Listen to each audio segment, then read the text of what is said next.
माननीय मुख्यमंत्री को अशेष कृतज्ञता अर्पण करी वर्तमान निवेदन करूँ माननीय मुख्यमंत्री महोदय 2टी एसएचजी ग्रुप को शुद्ध फेरस्त बाबद को चेक प्रदान करेंगे।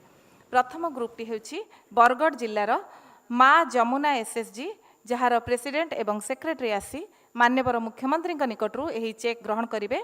बरगढ़ अर्बान तांको शुद्ध फेरस्त बाबद को 64,097 टंका प्रदान करा जिवो। आपण माने समस्त जोरदार करताली देबे।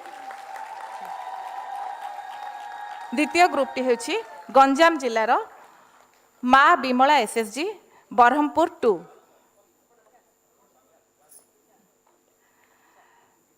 गंजाम जिलार माँ बिमला एसएचजी बरहमपुर 2 जो मानकु 59,095 टंका प्रदान करा जाउछि शुद्ध फेरस्त बाबद को। परे परे आम राज्यर 70 लाख एसएचजी सदस्य मानक पई यूनिफॉर्म पोशाक बाबद को प्रतीकात्मक भाव में 730 कोटी टंकार एक चेक माननीय मुख्यमंत्री प्रदान करुछंती।